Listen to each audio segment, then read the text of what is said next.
ऋतुजा। मेरा नाम क्या है? ऋतुजा। मैं आपको हिंदी पढ़ाऊंगी, है ना? ठीक है। हिंदी की कक्षा में आज हम पढ़ेंगे बसंत से हम पंछी उन्मुक्त गगन के। ये एक्चुअली कविता है बच्चे। इसमें कवि ने क्या कहा है ये हम समझेंगे, ठीक है। मैं पढ़ूंगी तो पढ़ने आप भी साथ साथ में पढ़िए, तब आपको कुछ कुछ तो समझ में आने लगेगा। उसके बाद में इसका भावार्थ बताऊंगी कि इसमें कवि ने क्या कहा है, ठीक है। हम पंछी उन्मुक्त गगन के पिंजर बंद गा पाएंगे, कनक तितलियों से टकराकर पुलकित पंख टूट जाएंगे। हम बहता जल पीने वाले मर जाएंगे भूखे प्यासे, कहाँ भली है कटुक निबोरी कनक कटोरी की मैदा से। स्वर्ण श्रृंखला के बंधन में अपनी गति उड़ान सब भूले, बस सपनों में देख रहे हैं तरों की पुंगी पर के झूले। ऐसे थे अरमान की उड़ते नीले नभ की सीमा पाने, लाल किरण सी चोंच खोल चुकते तारक अनार के दाने।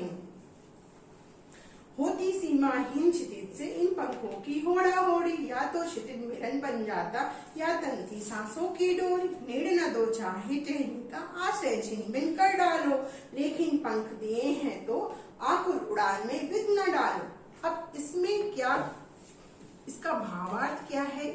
Hello students, welcome to Hindi class. Hindi class में आपका स्वागत है। आज हम पढ़ने जा रहे हैं पार्ट 1 हम पंछी उन्मुक्त गगन के, है ना। इसको मैं अच्छे से आपको एक्सप्लेन करूंगी, आप इसे समझिए। कवि ने पक्षी के माध्यम से क्या कहा है ना। हम पंछी उन्मुक्त गगन के पिंजर बंद ना गा पाएंगे, कनक तितलियों से टकराकर पुलकित पंख टूट जाएंगे। यहाँ पर चिड़िया क्या कह रही है बच्चे, पता है? वो ये बोल रही है कि हम जो पंछी हैं वो खुले आसमान में उड़ने वाले हैं और हमें पिंजरे में बंद रहना बिल्कुल भी पसंद नहीं है। पिंजरे में जो तीलियां होती है, आप देखे होंगे पिंजरे जो होते हैं उसमें जो सलाखें होते हैं, जो लोहे की हो चाहे सोने की हो, वो तीलियों में अगर पंख फड़फड़ाने की कोशिश करती है, वो टकराती है उससे, तो उसको चोट पहुंचती है, उसके पंख टूट जाते हैं। ऐसा होता है ना।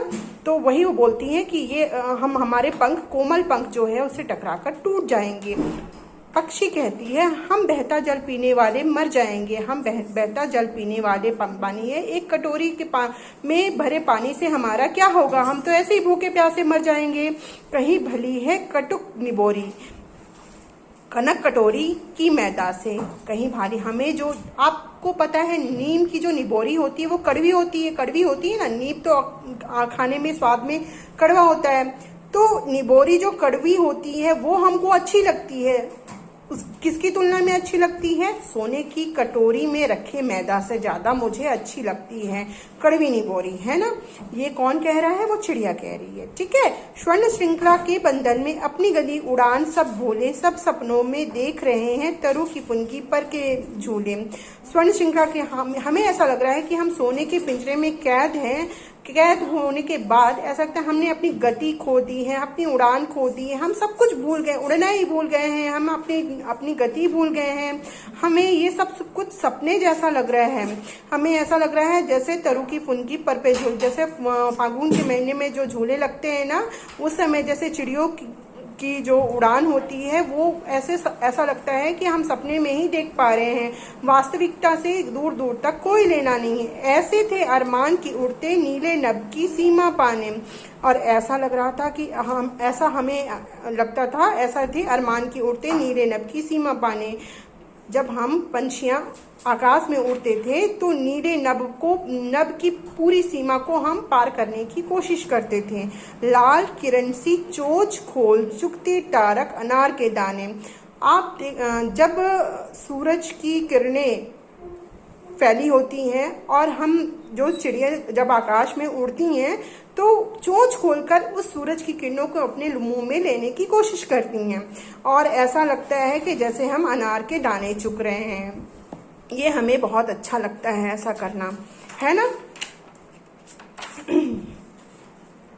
होली सीमाहीन क्षितिज से इन पंखों की होड़ा होड़ी, या तो क्षितिज मिलन बन जाता या तनती सांसों की डोरी।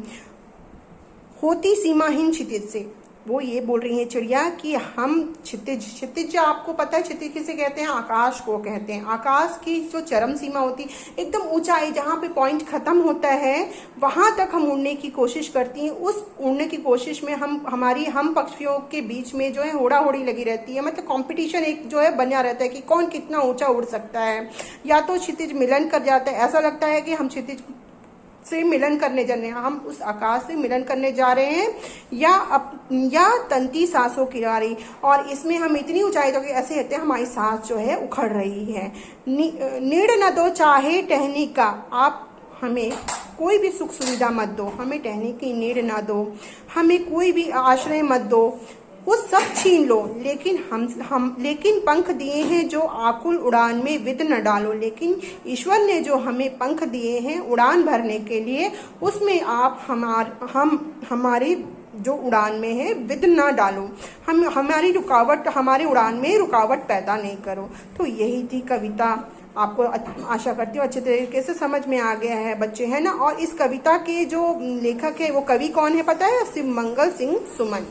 इसको याद रखिएगा आप। अगली कक्षा में हम फिर मिलेंगे, तब तक के लिए धन्यवाद। मैं बच्चे तो यही कवि चिड़िया के माध्यम से इस कविता में कहना चाह रहे हैं।